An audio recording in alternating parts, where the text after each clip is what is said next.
Hello and welcome to Dialogue. There have been hopes and calls for a renewed Iran nuclear deal, and both Washington and Tehran are working towards it. As weird as this may sound, the U.S. and Iran are talking indirectly in Vienna. We'll explain what that means later. Apparently, challenges are many. Will those challenges be met before domestic politics on both sides kick in? Will Biden do something significantly different than Trump regarding Iran and the Middle East? How can China help? To discuss all these questions and more, I'm pleased to be joined by Fouad Ezadi, Associate Professor of American Studies at the University of Tehran in Iran, Peter Kuznick, Director of the Nuclear Studies Institute at American University, and later on Wang Jing, Associate Professor at Northwestern University of China. That is our topic. I'm Wang Guan.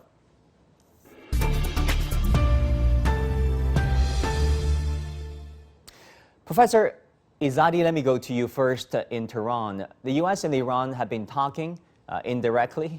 They expressed a willingness to take synchronized actions, meaning Washington lifting sanctions and Iran stopping its nuclear uranium enrichment. How do you see that happening? I mean, how would you rate the speed and scope of progress over there? The first round of negotiations finished today. Both sides basically seem to be happy. They are going to come back to Vienna next week to continue the talks.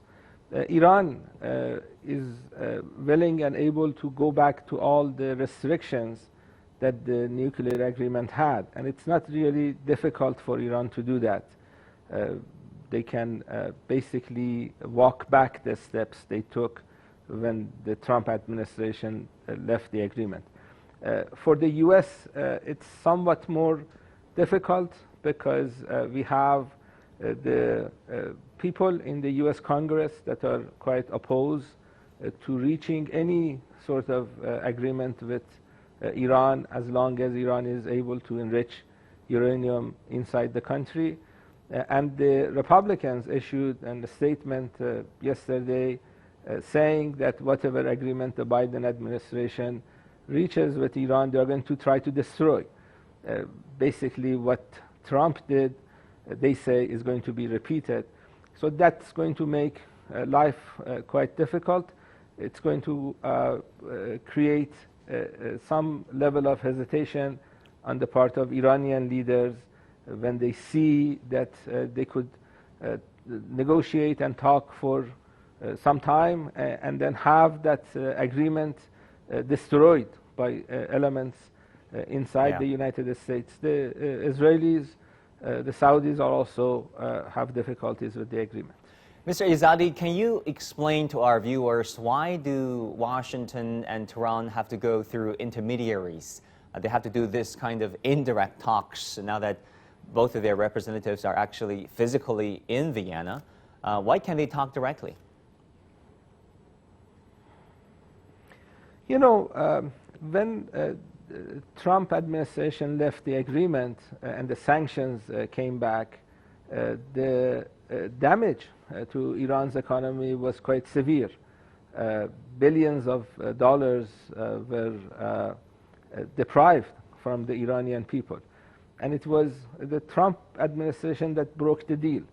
And the least the U.S. government, the current government, can do is to say that they are willing to go back to the nuclear agreement. And they speak in a way that gives us an impression that they are not going to do that, because they talk about this idea of longer and stronger. This is what Secretary Blinken said during his recent visit to the Capitol Hill with regard to Iran's nuclear agreement. Longer means that there are some articles within the nuclear agreement they want to extend it. So they don't want to go back to the current nuclear agreement. They want to extend some parts of it, the sunset clauses in the nuclear agreement. And stronger means that they want to go beyond the nuclear program, deal with Iran's foreign policy, deal with Iran's defense policy, deal with Iran's missiles program, That's what they mean by stronger. So as long as Iranian leaders see that the other side is not willing to go back to the nuclear agreement as is, the current nuclear agreement, there is this hesitation that if they talk to the Americans, this may take another 2 years, the same way the nuclear agreement took. Right. And It's not going much to help up to Iran. Tehran as Iranian it is leaders up to are Washington. That's why. supposed to. Yeah. I'm sorry to interrupt, Mr. Azadi. I really want to get our guest in Washington, Peter Kuznick, Professor Kuznick over there, to jump in. Professor Kuznick, what do you think Biden should do? I mean, what should he do and what can he do are two different things. But let's say for the moment, what is the right thing for Biden to do? During the campaign, Biden said he was going to jump on this issue immediately. He was going to restore the JCPOA, get the United States back into compliance, and make sure that Iran also was back into compliance. He dragged his feet a little bit. He didn't move as quickly as many of us hoped he would. And there's a certain political reality. Under the Trump administration, Trump's foreign policy team and his advisors did not agree on much. What they did agree on was their hostility toward Iran. And they even wanted to get Korea off the table so they could focus more on Iran. There was a strong element within the Trump administration that wanted to go to war with Iran. And America's allies like Israel and Saudi Arabia would have probably supported, and clearly did support, that kind of very aggressive policy. So now Biden is coming in here, and as hawkish and aggressive as his foreign policy advisors are, at least when it comes to Iran, they agree that diplomacy is necessary. Not so much in terms of Russia, perhaps, China to some extent, but Iran, these people were, Blinken, Sullivan, the others, many of them were involved in the JCPOA, the Iran nuclear deal, when it was originally worked out. So at least on that issue, there's some general consensus. Getting to that point, as Professor Izadi was saying, is not so easy from the U.S. standpoint, because Trump did everything he could to muddy the waters, to complicate it. The U.S. now has imposed about 1,600 sanctions. Many of them are non-nuclear related, and they even relabeled some of the ones that were nuclear related to seem that they were related to terrorism. So to dismantle this whole thing, the Iranians want the U.S. to withdraw all the sanctions that were imposed after January 2016. It's not that easy for the United States to do. So the first thing we've got to do is come up with a list of which sanctions are going to be withdrawn. I wish Biden would do this unilaterally in a humanitarian gesture right now. The impact this is having on the Iranian people, especially given the crisis the pandemic is imposing on the Iranians, Biden should really be taking a much more aggressive stand on this. But he feels like he's constrained because the Republicans are imposed, and even some within the Democratic Party, his own party, like Bob Menendez, are also opposed. Right. Iran launched a 20% uranium enrichment process that is a reaction, rather, to America's withdrawal from JCPOA, as we've talked about. Iran has produced 50 kilograms of this enriched uranium, according to many reports. What is the significance of this level of enrichment, in your opinion, Mr. Professor Kuznick? Well, once you get past 5%, up to 20%, then to do the rest of the way up to the 90% that's needed for a nuclear weapon is not as difficult. So we estimate that Iran has potentially enough fissionable material, enriched uranium, for 3 nuclear weapons. In the United States, there's a lot of concern that that's what Iran's ultimate goal is, and that's certainly what the Israelis have been arguing for years. So everybody, or pretty much everybody, is opposed to the idea of Iran developing nuclear weapons, including China, including Russia. The destabilizing effect that that would have in the region is hard to imagine. So nobody wants that to happen. But the Iranians are at that, plus the fact that they've produced uranium metal.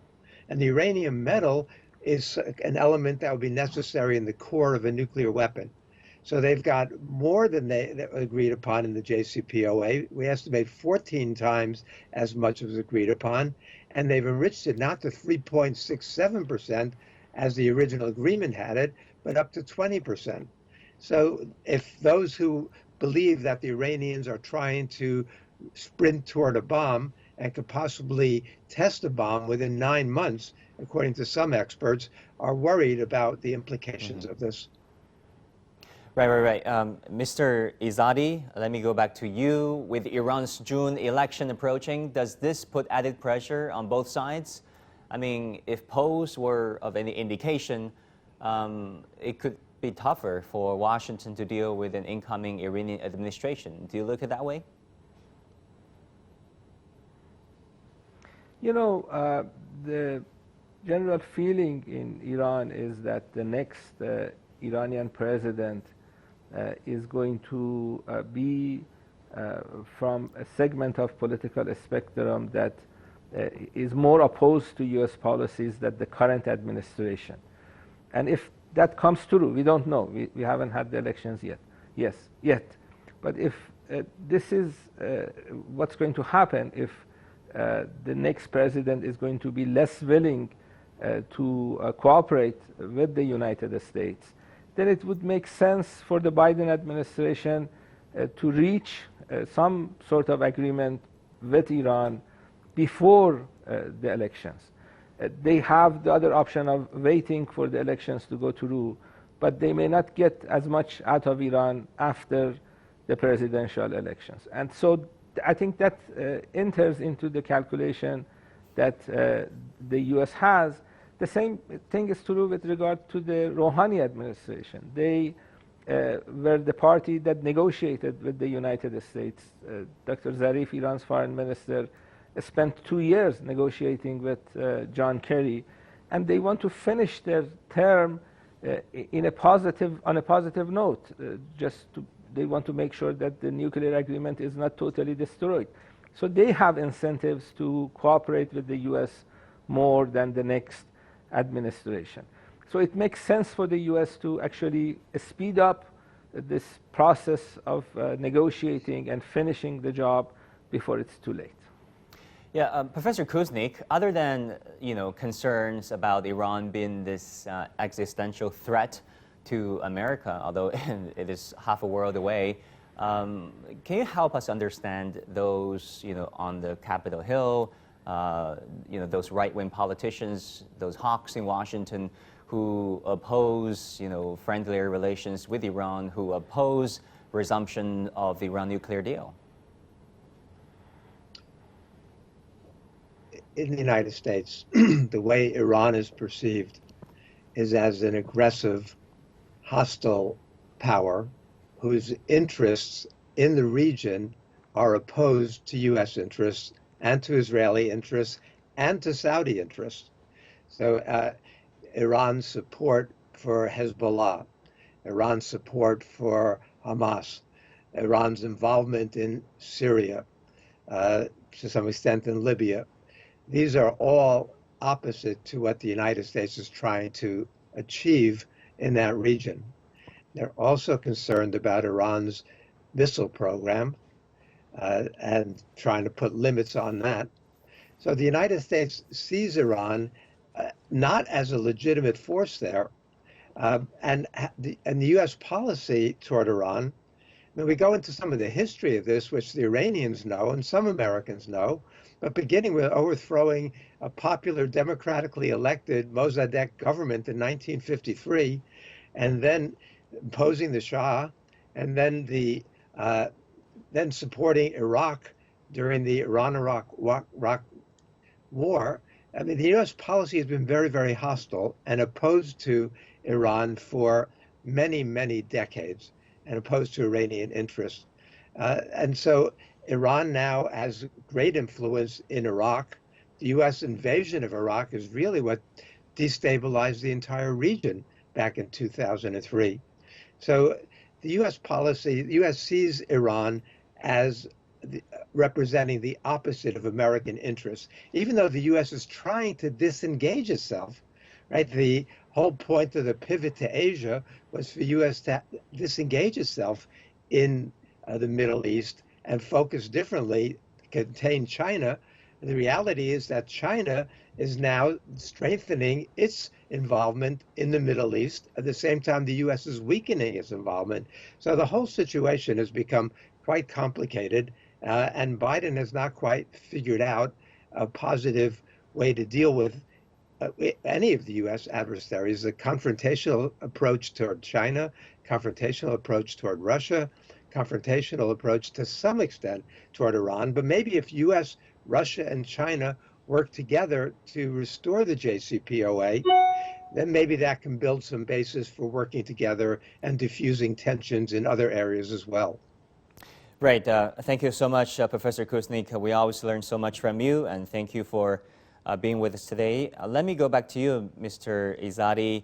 You know, there are people who worry about Iran's nuclear capabilities, saying that if Iran were to, acquire nuclear weapons or weapons-grade and nuclear materials, there may be a domino effect in the whole Middle Eastern region. Is that a legitimate concern? No.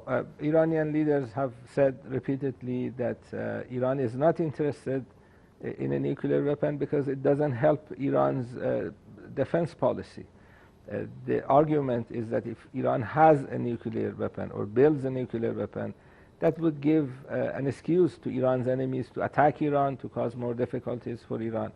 So Iran doesn't need and doesn't want a nuclear weapon. But just for the sake of argument, let's say that Iran wants to build a nuclear weapon, just for the sake of argument. Wouldn't it be better to go back to the nuclear agreement, because JCPOA is the only device that can be used to stop Iran reaching that goal? I'm saying that Iran doesn't have that goal, but if one argues that Iran wants to build a nuclear weapon, it would make sense for those people to actually support the nuclear agreement, because with the nuclear agreement you have severe restrictions on Iran's nuclear program, and you have severe inspections that any move by Iran to even go to the direction of building a nuclear weapon would be known to the outside world, and they can decide what to do with that if that happens. So the people who say that they don't want the nuclear agreement are actually saying indirectly that they don't believe Iran wants to have a bomb, because if they really believed Iran wanted to have a bomb, they should be supporters of the nuclear agreement, not its opponents. So for example, the Israelis or the Saudis that oppose Iran's nuclear agreement are actually indirectly are saying that we don't believe Iran is planning to build a bomb. So I think you have to be careful with regard to how these arguments end up affecting the situation. Yeah, definitely. Lots of double standards there. I want to bring in our next guest, Professor Wang Jing, Associate Professor at Northwest University of China. Professor Wang, so good to have you with us again. From your vantage point, how do you look at the talks between Iran and the U.S. currently going on, indirect talks rather, in Vienna? How can the two sides really break the current deadlock? I think, first of all, I want to say that the talks held in Vienna, although through the very indirect way, is very, very meaningful, very, very important, and it's just a very new breakthrough. Because if you look at what has happening after during the past 3 years after the Donald Trump administration reimposed the related sanctions against Tehran in 2018, that no direct talks or no talks in public were held between Washington and Tehran. So this is the very first time that the representative from the two countries, they came to the same city, although they didn't sit together face to face. But I mean, it's a very good beginning, and also it suggested a very strength and a very power from international mediation and international efforts to bring the two sides together, although in a very indirect way. So I think it's a very good beginning, a very good starting, and suggested the two sides from both United States and Iran still want to maintain the JCPOA and still want to maintain the very positive ties with each other to settle all the disputes. but yes, again, there were, as our friends from Tehran and also friends from the United States suggested, that there were a lot of difficulties. There were a lot of still distrust, still problems between the two countries. But I want to say that it's still a very good sign that the two sides, United States and Iran, they have the willingness to settle the problem. And so I myself is very optimistic about the prospect of the maintenance of the JCPOA. Guangguan. Oh, that's good to hear. I mean, it's good to have some optimism over there. And Professor Wang, really, how do you look at the role of China in the Iran nuclear deal? We know that State Councilor and Foreign Minister Wang Yi was in the region recently. What can China do? You know, what meaningful actions can China take to help revive the Iran nuclear deal? The Iran nuclear deal, to help to maintain the Iran nuclear deal right now, I think the very highly necessary thing that related sides to do is to construct the bridge. That the bridge can help connecting the different sides from the United States and connecting Iran, also help Iran to reconnecting the United States. And also there were a lot of other distrust, not only related to United States and Iran, but also we have to notice the voices coming from some of the regional countries, from, for example, Saudi Arabia and Israel, and also maybe the Emirates, United Arab Emirates, because they can give pressure to United States. So China's advantage, on the one hand, we are a very country that did not humiliate and did not intervene the internal affairs of the regional countries, including Iran. We always want to maintain the very true and very equal and very good partner with all of the regional countries. So that's why China have this, have this kind of the status to help to play the kind of a role. While on the other hand, China is a very important signature of the JCPOA, and China is a very reliable actor in the international arena. So that give the Chinese capability and the Chinese the credit to help maintain and to help the bridge the different sides. So I think China will still and will continue like before to play the very active and very constructive role in the process of maintaining the JCPOA. And China will surely continue this role. Professor Izzati, I saw you nodding your head over there. How do you look at the role of China in all of these processes? I was nodding my head because I was agreeing with your Chinese scholar. He's very much on the right side of history, and what he's saying is actually very much true, that the Chinese government has been a responsible party. Like the United States, China is a member of the Permanent Five at the United Nations, and they do not use this power to engage in violation of international law. Unlike the United States that left the nuclear agreement, and since the nuclear agreement was part of UN Resolution 2231, by leaving the agreement, they actually violated the UN resolution. And even the Biden administration is refusing to go back to the UN resolution. The Biden administration, on the first week of the start of the president's term, Biden's term, issued an executive order going back, for example, to the Paris Agreement on environment. They could do the same thing with the nuclear agreement, but they refuse to do that. They like to use the Trump administration sanctions as leverage. That's the word they like to use, leverage, to pressure Iran. They don't like Trump, but they seem to like Trump sanctions. And what China has been doing is actually trying to talk to the United States, and this is what we are hearing from the Chinese Foreign Ministry, to actually follow international law. And as you know, the Chinese foreign minister was in Tehran. Iran and China signed a very important 25-year strategic agreement to cooperate. Yeah, how significant is that piece of deal? I mean, people are talking about that deal. 25 years. Quite significant. China, I think Chinese leaders understand that whether you have a Republican in the White House or a Democrat in the White House, the United States is going to pressure China for many years to come. This is what Biden said. Biden said that China wants to become wealthy and strong, and as long as I'm the president, I'm not going to allow that. So the Chinese government officials realize the type of pressure that they're receiving from the United States, and they need to have, and they like to have, a reliable source of energy from the Persian Gulf. A good part of Chinese energy needs comes from Persian Gulf, and Iran is that reliable partner. We had a Chinese official saying that Iran's foreign policy is not going to change by a phone call, referring to the fact that countries like Saudi Arabia or United Arab Emirates or other Persian Gulf countries that are allies of the United States will not be able to withstand pressure from the United States. If they receive a call from Washington, they have to listen. The only country in the Persian Gulf that is exempt from that problem is Iran. So Chinese officials realize that, and also it's beneficial for Iran because of the sanctions that we are receiving from the United States. China could help Iran reduce the level of sanctions on Iranian people.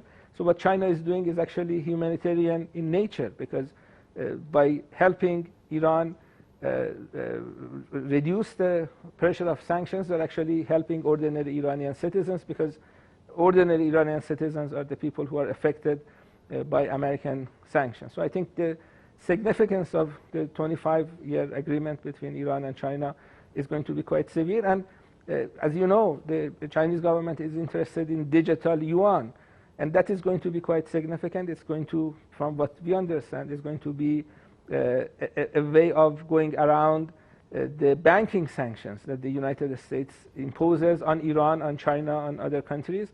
And I think a lot of people in Iran are interested in engaging with digital yuan because people, frankly, in Iran are tired of all the pressures they're receiving from the United States. Yeah, sure. Professor Wang Jin, you know, we hear about a 1-year agreement or a 5-year agreement, but we don't usually hear about two countries signing 25-year strategic cooperative agreements over there. What's your understanding of this piece of deal?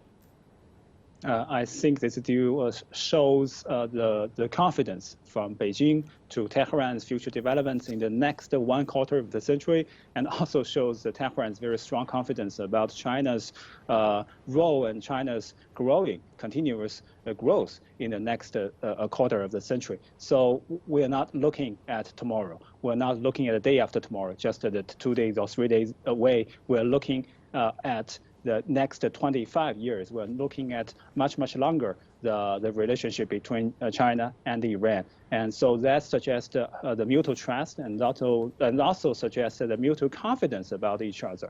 So there were, of course, many discussions. So we're also some kind of the skepticism about the uncertainties in the region or whether or not this deal should be signed. But I mean, we are showing the longer-term confidence towards each other. That's a very important deal, Wang Guan. And the relations between Tehran and Beijing are not just, based on economic interests like oil, right?